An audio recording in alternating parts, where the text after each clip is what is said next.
What's going on, everybody? Nick from the Sound Coop here. Happy New Year to all you guys. We're going to start 2025 off with a bang because I think I might have found my favorite guitar pickups. So I had this guitar built about 6 months back as a custom build. I really wanted Les Paul vibes, so of course we had to put PAFs in this thing. And I have just not got on with the PAF pickups. I don't have a ton of experience with humbuckers, so maybe my concerns are just par for the course. Maybe it's just part of owning those pickups, but I didn't really like the dynamic range. I felt like they were very compressed, sort of dynamically choked, and they were a little bit muffly sounding. Not terrible, but not my favorite either. So right about the time that I was getting sick of those pickups, I found a new pickup company, Brickhouse Toneworks, and I got my first set of pickups from them. These are the BH90s, which are essentially a noiseless P90 built into a humbucker case. Now, there's nothing unique about a P90 being built in a humbucker, but most of the designs that I've seen out there are stacked coil designs, and the advantage of this is it's a sidewinder coil design, and the thing I love about that is there's no routing required. If you have like a double stacked P90, the pickup is going to be twice as tall as it should be, which means you may need to route out your cavity. If you have a sidewinder design, you don't have to worry about any of that. So for me, that's a great feature. Now, as far as Brickhouse Toneworks, if you've never heard of them before, I hadn't either until a couple months back. They're a relatively new company, but their owner and operator, David Shepard, has been doing the whole pickup thing for a long time. David has spent almost the last 2 decades working for one of the largest guitar and amp parts resellers on the East Coast, and in the process of working for them, he's built several award-winning noiseless pickup designs, and he's designed a whole bunch of acoustic sound hole pickups. Now, what this tells me about David is he understands how to make a good noiseless pickup, and what it also tells me is he understands a lot about touch sensitivity and dynamics, because those are important things when you're building acoustic guitar pickups. And so both of those things reflect in these BH90s. The noise level of these things is ridiculous. It's been my only problem in the past with sidewinder designs. They typically don't tend to be as efficient at noise canceling as stacked coil. These sidewinders are as quiet as every stacked coil P90 I have, which is great. So big improvement from David there.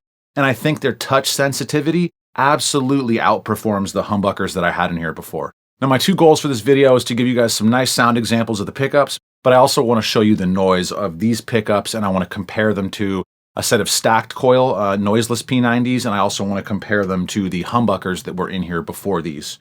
So let's get into all that.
All right, now that you guys got some sound examples, I just want to show off the noise really quick, right? This is a noiseless pickup. I think it's important to know how much of a noise reduction you're going to get compared to a humbucker, because humbuckers are, generally speaking, pretty quiet.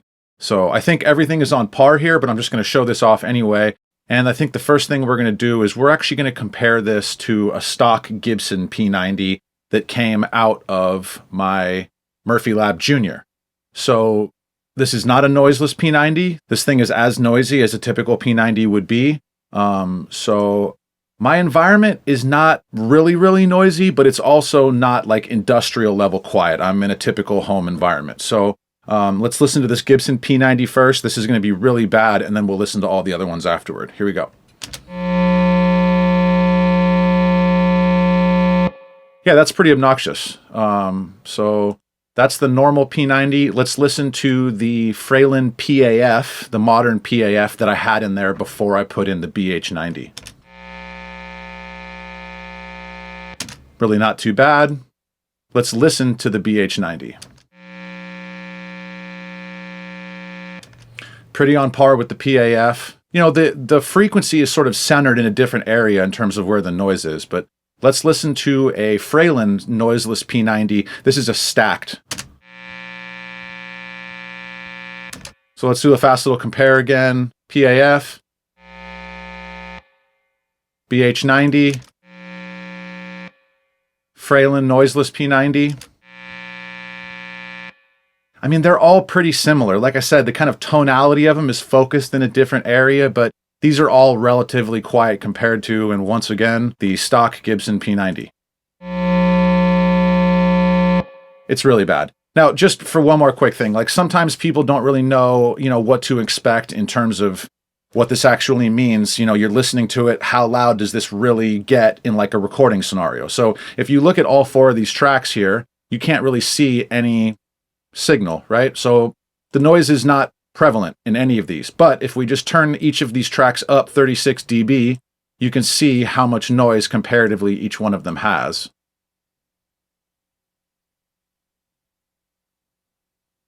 And so there it is right there. So, I mean, I prefer to use auditory references for stuff like this, but some people like myself do learn better visually. So this is a good way to visually understand what's happening here. You can see down here on the bottom, this Gibson stock P90, very, very noisy. Here's the humbucker up here.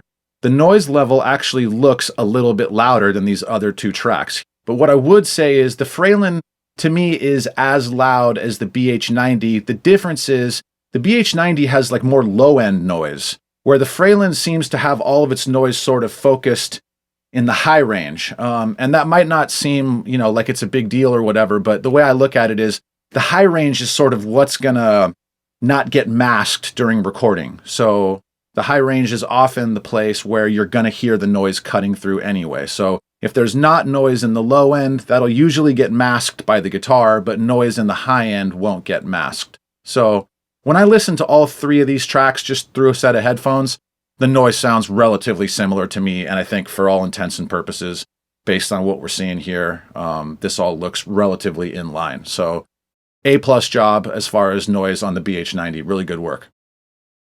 All right, now one last small thing before we put a bow on it, and I realize this is a small thing, but I really appreciate stuff like this. The packaging was A+. It came in a very typical box like this. Everything was padded well. The pickups themselves came in this box. I'll show you guys a picture of everything that was inside. David was kind enough to put a little personalized note on the back here. That's really appreciated. Nice little personalized touch. The pickups themselves both came in these individual felt cases. And again, I realize this is a small thing. I really appreciate stuff like this. There's something about attention to detail that always makes me confident in the end product. When I opened up this box, I was just really impressed. And again, over the last 6 or so months, I've had the option to buy pickups from a lot of different companies to run these P90 tests that I've been doing. And I've really had the opportunity to see how a lot of different manufacturers present their product. And I will say, everyone is doing a really good job. I have yet to get a product pickup-wise from anybody where I thought like, oh, this really wasn't very well done or whatever. But when I opened up this box from David, it just seemed like it was maybe a little bit more than everybody else. And I really appreciated that. Like there's something about that attention to detail that, kind of makes me feel like the same attention to detail was put into the pickups themselves. And that's definitely been my experience, right? Like I got these pickups to solve a problem. And not only did they completely solve the problem, they totally put new life into my guitar. And I really, really appreciate that. So just A+ across the board from David. I'm really impressed. If you guys have any questions for him, he's the nicest guy in the whole world. So reach out to him. We've exchanged a few emails. We've talked on the phone a couple times. He was very kind enough to indulge that. And he's been nothing but nice, friendly, helpful. So reach out to him if you guys have any questions. As far as his offerings, he kind of has all the normal bases covered. He has a couple of different humbucker options. He has a non-noiseless dog ear P90 option. He has a Strat option. And of course, my first question as soon as I tried these BH90s was, when's the noiseless P90 coming out? And he assures me that that's the next thing to come out, or at least one of the next things to come out. So I'm really looking forward to that. You guys know I've been trying out these noiseless P90s over the last 6 months, and I'm definitely going to need to try out the Brickhouse Toneworks version of that. So I'm sure you guys will be seeing that coming in the future. Also, for those of you folks that are humbucker guys, I basically started off this video talking about how I didn't like the humbucker that I had in my guitar. If you guys are humbucker guys, let me know what you guys are loving, because I really do need to get myself a proper humbucker guitar, and I haven't really owned a humbucker guitar in probably 20 years. So what's everybody loving out there? Let me know what your favorite humbucker is in the comments. And if you guys feel like subscribing, I really do appreciate it. I'm trying to make the big push to 1,000 subscribers, and I really appreciate all you folks who've been helping out by leaving comments and liking the videos as well as subscribing. Greatly, greatly appreciated. So anyway, thank you all very much, and I will see you guys again soon with another one. Take care. Bye.